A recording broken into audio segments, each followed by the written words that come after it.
Subscribe करंतु एबे हम चैनल को आउ प्रेस करंतु बेल आइकन को जहा द्वारा लेटेस्ट वीडियो रो नोटिफिकेशन आपण माननकु सर्वप्रथमे मिलिबो। नमस्कार बंधुगण आपण माननकु आम यूट्यूब चैनल को स्वागत। बंधुगण जानिबा आगामी ए 2 दिन अर्थात आगामी 48 घंटार स्थिति आपणक पई किपरि रहिबो, केउ सब जिनिस रे आपणकु फायदा हेबो, केउ सब जिनिस रे आपणकु सावधानता अवलंबन करबाकू पड़िबो, आपणकर लव लाइफ किपरि रहिबो, आपणक क्यारियर किपरि रहिबो, बिजनेस आउ व्यापार किपरि रहिबो एवं ता सहित स्वास्थ्यर किछि महत्वपूर्ण इनफॉरमेशन विषय मध्ये आमे आपण मानकु विस्तार पूर्वक भाबे कहिबु। आ वीडियो शेष रे आमे आपण मानकु किछि उपाय विषय मध्ये कहिबु, जहा द्वारा आपण ए दिन को आहुरी अधिक भलो आ मंगलदायक साब्यस्त करि परिबे। आगो को वीडियो आरंभ करिबा पूर्वरु हमर आपणकु रिक्वेस्ट कि जदि आपण चैनल रे नुआ करि आछंती तो चैनल को सब्सक्राइब करंतु, सांगरे नोटिफिकेशन बेल को मध्ये ऑन करंतु, जहाद्वारा समय समय सह नुआ नुआ भिडियोर नोटिफिकेशन आपणक पाखरे पहुँची जिवो। तो आसंतु जानिबा किपरि रहिबो आपणक पई विशेष भाबरे ए 2 दिनर स्थिति। जदि विशेष भाबरे आमे आपणकु सबुठारु प्रथमे कहिबु कि कोन आपणक पई सतरे ए 2 दिनरे विशेष भाबरे पॉजिटिव रहिबा पई जाउछि।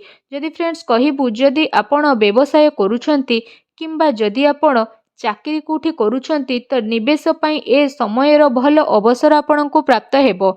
यह आपणकर आर्थिक निवेश पई बहुत ही भल स्थिति नहीं आसुची, जहाद्वारा आपणकु आर्थिक लाभ प्राप्तिर बहुत भल अवसर प्राप्त हेबाकू जाउछि। आपणकर भाग्य आपणकु बहुत भल साथ देबो। काम कार्य क्षेत्र रे आपणकु बहुत भल सफलता मध्य प्राप्त होई जिवो। ता सहित जदि कहिबा चल अचल संपत्ति दृष्टि रु मध्य निवेश करिबा आपणक पई ए दिन रे बहुत ही भल स्थिति रहिबो। सेथि पई समय आउ परिस्थिति को देखि निवेशर अवसरर तलाशी करंतु, जहाद्वारा विशेष भाबरे आपणकु भल सफलता प्राप्त हेबो एवं आपणकर आर्थिक स्थिति मध्य काफी मजबूत होई जिवो। ता सहित कोनोसी अप्रत्याशित आय बा शायद कोनोसी विरासत आपणकर अपेक्षा रे रहिछि। ए आयर भल भाबरे प्रयोग करंतु, जेमिति कोनोसी यात्रा बा एमिति कोनोसी गतिविधि रे करंतु, जहा आपणकु स्पष्ट भाबरे भल स्थिति प्रदान करिवो।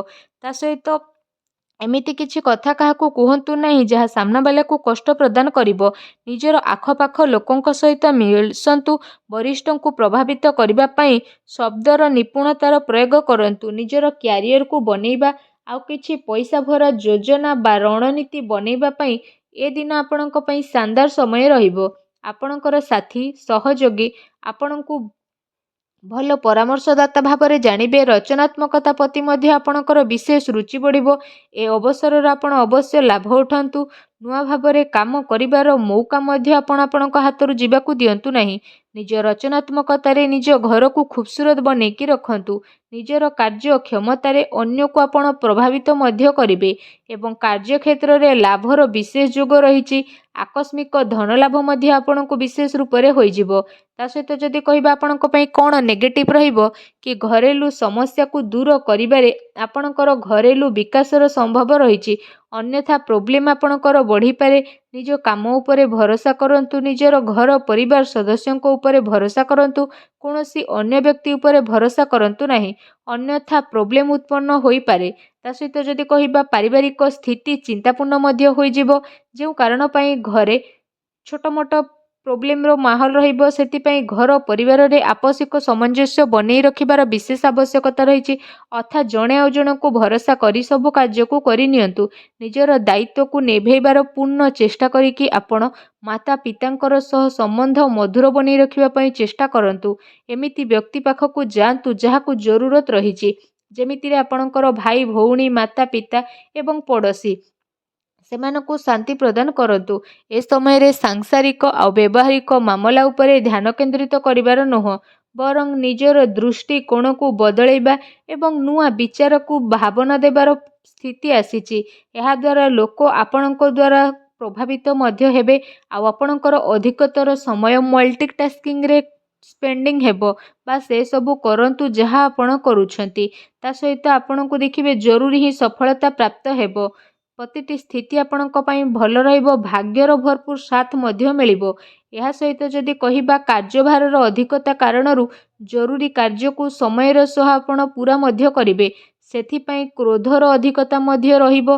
नकारात्मक विचार ठारू दूरी रुहंतु। ଅଧିକାରୀଙ୍କ ଠାରୁ ବାଦ ବିବାଦ କରିବା ଠାରୁ ଦୂରେଇ ରୁହନ୍ତୁ। ଏହା ଆପଣଙ୍କ ପାଇଁ ବହୁତ ହି ଭଲ ରହିବ। ଆସନ୍ତୁ ଜାଣିବା ଆପଣଙ୍କର ଲଭ୍ ଲାଇଫ୍ କିପରି ରହିବ। ଯଦି କହିବା ଆପଣଙ୍କୁ ଆପଣଙ୍କର ପ୍ରେମ ଜୀବନରେ ସମ୍ଭାଳି କରି ଚାଲିବାର ଆବଶ୍ୟକତା ରହିଛି। ଏହା ସହ ଛୋଟ କଥା ବଡ଼ ମଧ୍ୟ ହୋଇପାରେ ଆଉ ତାର ପ୍ରଭାବ ଆପଣଙ୍କର ପ୍ରେମ ଜୀବନରେ ନକାରାତ୍ମକ ରୂପରେ ମଧ୍ୟ ପଡ଼ିବ। ଆପଣଙ୍କର ପ୍ରେମ ପାଇବା ପାଇଁ ମଧ୍ୟ ଅନ୍ୟମାନେ ଆଶା ଆକାଂକ୍ଷା କରିକି ରହିବେ। ଆପଣଙ୍କ ଜୀବନରେ ଯାହା ବି ପ୍ରୋବ୍ଲେମ୍ ଆସିବ, ଯାହା ଆଗକୁ ଯାଇ ଆପଣ ଫେସ୍ କରିବେ। ତା ସହିତ ଆପଣଙ୍କୁ ଯଦି ଏଠି ଆମେ କହିବା ଏ ଟାଇମିଂରେ ଆପଣଙ୍କ ପ୍ରେମ ଜୀବନ ପାଇଁ ସ୍ଥିତି ଭଲ ରହିବ। ତା ସହିତ ବିଶେଷ ଭାବରେ ଯେଉଁ ଦିନର ଆପଣଙ୍କୁ ଅପେକ୍ଷା ଥିଲା ସେ ଦିନ ଏବେ ଆପଣଙ୍କର ଆସିଯାଇଛି। ଏବେ ଆସନ୍ତୁ ଜାଣିବା ବ୍ୟବସାୟ କ୍ୟାରିୟର ସ୍ଥିତି ବିଷୟରେ। ବ୍ୟବସାୟ କ୍ୟାରିୟର ଗତିବିଧିରେ ଆପଣଙ୍କର ସଫଳତା ମିଳିବ। କାରବାରରେ ଧନଲାଭର ବିଶେଷ ଭାବରେ ସ୍ଥିତି ଭଲ ରହୁଛି। ପ୍ରପର୍ଟି ସେୟାର ବଜାରରେ ନିବେଶ କରିବା ଆପଣଙ୍କ ପାଇଁ ଲାଭଦାୟକ ରହିବ। ଅନାବଶ୍ୟକ ଖର୍ଚ୍ଚର ଅଧିକତା ରହିବ, ଯାହାର କଣ୍ଟ୍ରୋଲ କରିବାକୁ ଆପଣଙ୍କୁ ପଡ଼ିବ। ଏହା ସହ ଚାକିରି କରୁଥିବା ଜାତକଙ୍କ ପାଇଁ ମଧ୍ୟ ଏ ଦିନ ବହୁତ ଭଲ ରହିବ। ବିଦ୍ୟାର୍ଥୀଙ୍କ ପାଇଁ ମଧ୍ୟ ଦିନ ମିଲାଜୁଲା ରହିବା ପାଇଁ ଯାଉଛି। ତ ଆପଣଙ୍କ ପାଇଁ ଯଦି କହିବା ବ୍ୟାପାର ସମ୍ବନ୍ଧିତ କୌଣସି ଯାତ୍ରାରେ ଯିବାର ଯୋଗ ବନୁଛି, କୋର୍ଟ କଚେରୀ ସମ୍ବନ୍ଧିତ କୌଣସି ଭଲ ଖୁସି ଖବର ମଧ୍ୟ ଆପଣଙ୍କୁ ଏ ଟାଇମିଂରେ ପ୍ରାପ୍ତ ହୋଇପାରେ। ଏହା ସହିତ ଯେଉଁ ବ୍ୟକ୍ତିମାନେ ସରକାରୀ କ୍ଷେତ୍ରରେ ଚାକିରି କରୁଛନ୍ତି ସେମାନଙ୍କୁ ଶୀଘ୍ର ହିଁ ସରକାରୀ ବାହନ ଅର୍ଥାତ୍ ମକାନ ମଧ୍ୟ ପ୍ରାପ୍ତ ହୋଇଯିବ। ଆପଣଙ୍କର ଆମଦାନୀରେ ଭଲ ବୃଦ୍ଧି ମଧ୍ୟ ଆଗକୁ ଆସୁଥିବା ଟାଇମରେ ଦେଖିବା ପାଇଁ ମିଳିବ। ସମୟ ଆପଣଙ୍କ କ୍ୟାରିୟର ପାଇଁ କାଫି ଅନୁକୂଳ ରହିବ ଆଉ ଆପଣଙ୍କୁ ସରକାରୀ କ୍ଷେତ୍ରରେ କାଫି ଫାଇଦା ମଧ୍ୟ ମିଳିବ। ତା ସହିତ ଆପଣ ସ୍ୱୟଂ ଉପରେ ନିର୍ଭର ହୋଇକି ରହିବେ, ଅନ୍ୟ ଉପରେ ଭରସା କରିବେ ନାହିଁ। ବେରୋଜଗାରଙ୍କୁ ରୋଜଗାରର ନୂଆ ଅବସର ମଧ୍ୟ ପ୍ରାପ୍ତ ହୋଇଯିବ।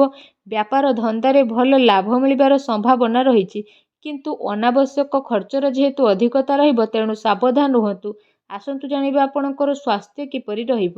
ଯଦି କହିବା ଆପଣଙ୍କୁ କୌଣସି ପ୍ରକାରର ସ୍ୱାସ୍ଥ୍ୟ ସମ୍ବନ୍ଧିତ ଗଭୀର ସମସ୍ୟାର ସାମ୍ନା କରିବା ପାଇଁ ପଡ଼ିପାରେ। ସେଥିପାଇଁ କୌଣସି ପ୍ରକାରର ସ୍ୱାସ୍ଥ୍ୟ ସମ୍ବନ୍ଧିତ ସମସ୍ୟା ଉତ୍ପନ୍ନ ହେବା ଦ୍ୱାରା ସମୟ ଦ୍ୱାରା ଉପଚାର କରିବାର ବିଶେଷ ଆବଶ୍ୟକତା ରହିଛି, ଯାହାଦ୍ୱାରା ସମୟ ଥାଉ ଥାଉ କୌଣସି ପ୍ରକାରର ପ୍ରୋବ୍ଲେମକୁ ଆପଣ ଅଟକାଇ ପାରିବେ। ତେଣୁ ସାବଧାନ ରୁହନ୍ତୁ। ଏଥିପାଇଁ ଆପଣ ନିଜର ଖାଦ୍ୟପେୟ ଉପରେ ବିଶେଷ ରୂପରେ ଧ୍ୟାନ ଦିଅନ୍ତୁ। ତା ସହିତ ନିଜ ସ୍ୱାସ୍ଥ୍ୟକୁ ଆହୁରି ଅଧିକ ଭଲ ରଖିବା ପାଇଁ ଆପଣ ପ୍ରତ୍ୟେକ ଦିନ ଯୋଗ କରନ୍ତୁ, ବ୍ୟାୟାମ କରନ୍ତୁ ଏବଂ ସୁସ୍ଥ ରୁହନ୍ତୁ। ଆସନ୍ତୁ ଜାଣିବା ଆପଣଙ୍କ ପାଇଁ ଏ ଦିନରେ କ'ଣ ବିଶେଷ ଉପାୟ ରହିଛି। ଆପଣ ସ୍ନାନ ଆଦି ବିଶେଷ ଭାବରେ କରିସାରିବା ପରେ ହନୁମାନ ଚାଳିଶାର ପାଠ କରନ୍ତୁ। ଭଗବାନ ଶ୍ରୀ ହରି ବିଷ୍ଣୁଙ୍କର ମୂର୍ତ୍ତିକୁ ବିଧିବଦ୍ଧ ବିଧାନର ସହିତ କୌଣସି ହଳଦିଆ ବସ୍ତ୍ରର ସହିତ ସ୍ଥାପନା କରି ଚନ୍ଦନ ଆଉ ହଳଦିଆ ଫୁଲରେ ପୂଜା କରନ୍ତୁ। ତା ସହ ମାଙ୍କର ଆଶୀର୍ବାଦ ନିଅନ୍ତୁ। ପକ୍ଷୀମାନଙ୍କୁ କିଛି ନା କିଛି ଖାଇବାକୁ ଦିଅନ୍ତୁ। ଦେଖିବେ ସବୁ ନକାରାତ୍ମକ ଶକ୍ତିର ବିନାଶ ହେବ, ଶୁଭ ଫଳ ପ୍ରାପ୍ତ ହେବ। ଭିଡ଼ିଓଟି କେମିତି ଲାଗିଲା ଆମକୁ କମେଣ୍ଟ କରିକି ଜଣାଇବେ। ଆଉ ଯଦି ଚ୍ୟାନେଲରେ ନ ଆସିଥିବେ ଚ୍ୟାନେଲକୁ ସବସ୍କ୍ରାଇବ୍ ମଧ୍ୟ କରିନେବେ। ଧନ୍ୟବାଦ।